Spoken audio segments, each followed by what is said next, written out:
The warehouse on Pier 47 smelled like fish, diesel fuel, and old money. February 1959, 11:47 p.m. 12 men sat around a table covered with ledgers, cash stacks, and a map of Harlem marked with red circles. These weren't just any 12 men. These were Carlo Gambino's enforcers, his captains, his most trusted soldiers, the men who'd built the Italian mob's empire in New York City through blood, intimidation, and ruthless efficiency. At the head of the table sat Carlo Gambino himself, 56 years old, thin face, sharp eyes, wearing a suit that cost more than most people made in a year. Next to him, his underboss, Agnello Della Croce, a man whose nickname was the Lamb, because of how gently he smiled before ordering executions. The other 10 men were capos, each controlling different rackets, numbers, prostitution, loan sharking, protection. Combined, these 12 men controlled half of New York's underworld. The other half belonged to Bumpy Johnson. For 5 years there'd been an understanding. Italians controlled downtown, the docks, the unions. Bumpy controlled Harlem, the numbers game, the nightclubs, the streets above 110th. It wasn't friendship, it was business.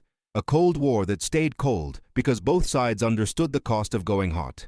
But tonight, that understanding was about to shatter. Gambino spread his hands across the map.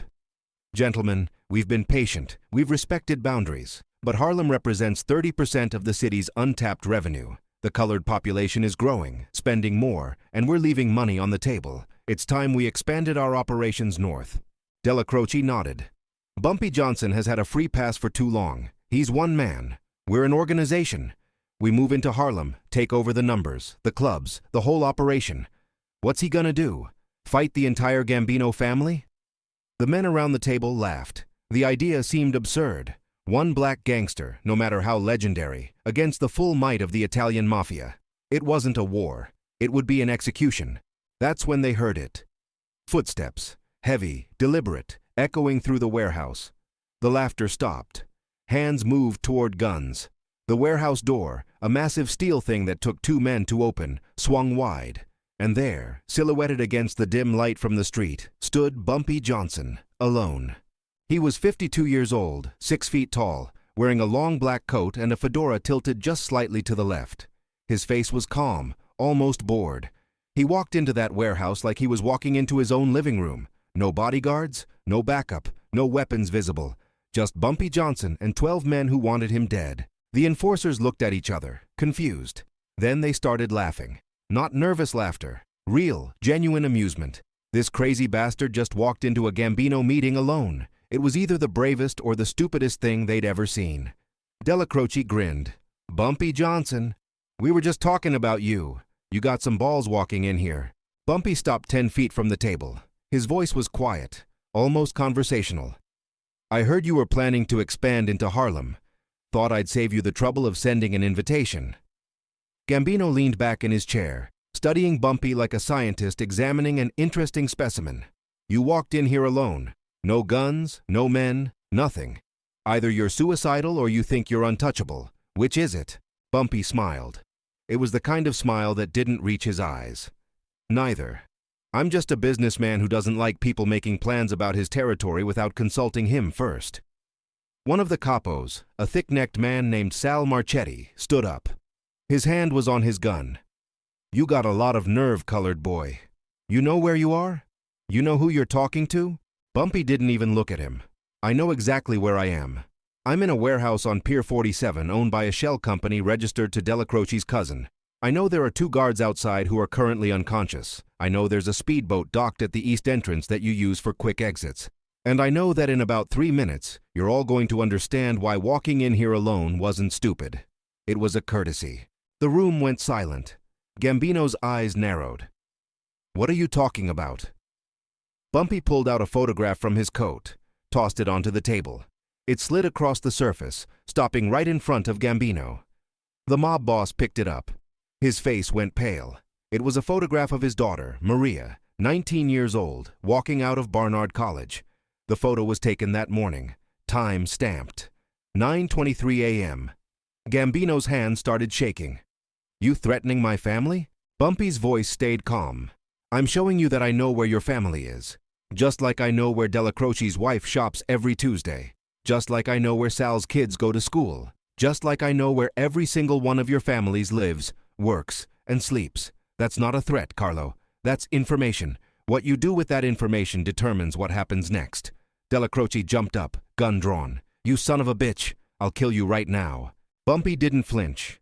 You could. You could shoot me right here. But the moment you do, 30 of my men who are positioned around this city will receive a signal. And within 1 hour, every single one of your families will disappear. Not killed. Disappeared. You'll spend the rest of your lives wondering if they're alive, if they're suffering, if you'll ever see them again. That's the cost of pulling that trigger. Gambino held up his hand. Della Croce lowered the gun but didn't holster it. Gambino's voice was tight, controlled. You're bluffing. Bumpy pulled out another photograph. This one showed Gambino's wife leaving church. Another showed Della Croce's son at baseball practice. Another showed Sal's mother at the grocery store. 12 photographs total. One for each man at that table. Bumpy spread them out like a dealer showing cards. Am I bluffing, Carlo? Because I can make a phone call right now. Test the theory. See if my people are really in position, or you can accept that I didn't walk in here unprepared. Your choice. The warehouse was silent except for the sound of water lapping against the pier outside. 12 of the most dangerous men in New York sat frozen, staring at photographs of their loved ones, understanding for the first time that they weren't in control of this situation. Bumpy Johnson was. Gambino's jaw clenched. What do you want? Bumpy walked to the table, pulled out a chair, sat down like he'd been invited. I want you to understand something. Harlem isn't expansion territory. It's not unclaimed land. It's mine. I built it. I protected it. I made it profitable. And the only reason you're even considering moving in is because you think I'm weak. You think because I'm one man, because I'm colored, because I don't have the Italian families backing me, that I'm vulnerable. You're wrong. He leaned forward. Here's what's going to happen. You're going to abandon your plans for Harlem. Completely. No numbers operations, no protection rackets, no clubs, nothing. You stay downtown. I stay uptown. The arrangement we've had for 5 years continues. And in exchange, your families stay safe, your operations stay intact, and we both keep making money. Sal couldn't help himself. And if we refuse? If we decide to take you out anyway? Bumpy turned to look at him. Then you better make sure you get me on the first shot, because if you don't, if I survive, if I escape, if I even suspect you're coming for me, I won't come for you. I'll come for everyone you love. I'll burn down everything you've built. And I'll make sure the last thing you see before you die is the knowledge that your greed cost you everything. Della Croce slammed his fist on the table. You can't fight all of us. You're one man. Bumpy smiled again. That's what everyone thinks. That's your mistake. You see one man. I see a network. I have cops on my payroll, judges, politicians. I have informants in your organizations. I know about the shipment coming in next Thursday. I know about the federal investigation into your union activities. I know about the deal you're making with the Lucchese family behind the other families' backs. I know everything, Agnello. And knowledge is more dangerous than guns. Gambino was sweating now. His carefully constructed empire, built on secrecy and intimidation, was being dismantled by a man who'd walked in alone and unarmed. How long have you been planning this? Bumpy leaned back. Since the moment I heard you were having this meeting. You think I didn't know? You think I don't have people everywhere? Carlo, I knew about this meeting before half the men at this table did. I could have stopped it, could have killed you all before you even sat down, but I didn't. You know why? Because I'm not interested in war. War is expensive. War is messy. War brings attention. I'm interested in business, and business requires understanding. He stood up, walked around the table slowly. Each man tensed as he passed. So here's the understanding. You leave Harlem alone. I leave your families alone. We continue our arrangement. And if anyone, decides to test me, to see if I'm really willing to follow through, they'll find out the hard way that Bumpy Johnson doesn't bluff. Gambino was trapped. He knew it. Everyone at that table knew it. If they killed Bumpy now, their families died. If they let him walk out, they looked weak. But looking weak was better than burying children. Gambino's voice was barely a whisper. You've made your point. Bumpy stopped at the door, turned back. One more thing. The 2 guards outside, they're alive, just unconscious. They'll wake up in about 20 minutes with headaches and bruised egos. I didn't kill them because I wanted you to understand something. I could have come in here with an army. Could have turned this warehouse into a slaughterhouse. But I didn't. I came alone. I came with information. I came with leverage. Because that's how you win wars without firing a shot. He tipped his hat. Gentlemen, it's been educational. Carlo, give my regards to Maria. Tell her to stay safe. College campuses can be dangerous these days. And then he walked out. Just walked out of a room with 12 armed mobsters who wanted him dead. The door closed behind him. For a full minute, nobody moved. Nobody spoke. They just sat there, processing what had just happened. Gambino's voice was cold. We look smart. He's right. War would cost us everything, and he's got leverage we can't counter. But boss? Della Croce started. Gambino cut him off. He walked in here alone and made us all look like amateurs. You know why? Because he was prepared. Because he thought 10 steps ahead. Because he understood that power isn't about how many guns you have. It's about what you're willing to do with them. And he's willing to do things we're not. What about Harlem? We just give up? Gambino looked at the photographs still spread across the table, his daughter's face staring up at him. We give up Harlem. We focus on what we have. And we never, ever underestimate Bumpy Johnson again. Outside, Bumpy walked to his car. A 1958 Cadillac Eldorado, black as midnight. His driver, Illinois Gordon, was waiting. Illinois looked nervous. Boss, how'd it go? Bumpy got in the back seat. They'll leave Harlem alone. They agreed? Just like that? Bumpy lit a cigar. They didn't have a choice. When you give a man the option between his pride and his family, he'll choose family every time. That's not weakness, that's humanity. And that's what I counted on. Illinois pulled away from the pier. What if they come after you anyway? What if they call your bluff? Bumpy blew smoke toward the window. It wasn't a bluff. I have 30 men positioned exactly where I said they were. I have photographs. I have leverage. I have everything I need to follow through. The question was, never could I do it. The question was, would they risk finding out? So what now? Now we go home. We reinforce our operations. We make sure Harlem stays ours. And we remember that the best victories are the ones where nobody has to die. The car drove through the dark streets of New York. Behind them, in that warehouse, 12 of the most powerful mobsters in the city sat in silence, understanding that they'd just been outplayed by a man who understood something they'd forgotten. Power isn't about force. It's about knowing when to use it and when to simply show that you could. 3 weeks later, Gambino sent a message through neutral channels, a case of expensive scotch delivered to Bumpy's office with a note.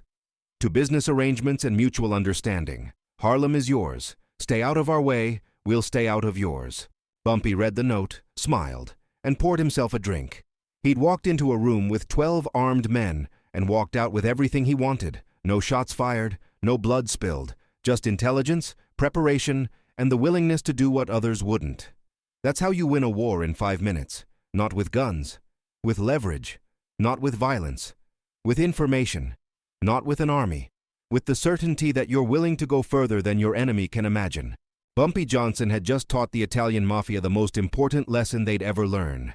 In Harlem, there was only one king, and he didn't need 12 men to prove it. He just needed 5 minutes and the courage to walk into hell alone. The story spread through New York's underworld like wildfire. The night Bumpy Johnson walked into a Gambino meeting alone and made them all beg for mercy without raising his voice. It became legend, a reminder that true power doesn't announce itself with guns and soldiers. It walks in quietly, sits down, and makes you realize you never had control in the first place. And for the next decade, until Bumpy's death in 1968, no Italian mob family ever tried to move into Harlem again. Because they remembered that night, they remembered the photographs, they remembered the choice, and they remembered that some men are more dangerous alone than others are with an army. That's the legacy of Bumpy Johnson, the man who won a war in 5 minutes, the man who made the Mafia beg, the man who understood that the greatest weapon isn't violence, it's knowing exactly what your enemy can't afford to lose. If this story made you rethink everything you thought you knew about power, hit that subscribe button. We're bringing you the untold stories of the underworld, the moments that didn't make the history books, the times when one man's intelligence defeated an empire's strength. Drop a comment. Was this genius or recklessness? When you're outnumbered 12-1, is walking in alone courage or suicide? Where's the line? Turn on notifications. We're diving deep into Bumpy Johnson's most legendary moments, the confrontations that built his empire, the strategies that made him untouchable. Remember this night, February 1959. The night 12 mobsters learned that numbers don't matter when you're facing a man who's already 10 steps ahead. Rest in power, Bumpy Johnson, the king of Harlem, the man who made the Mafia beg.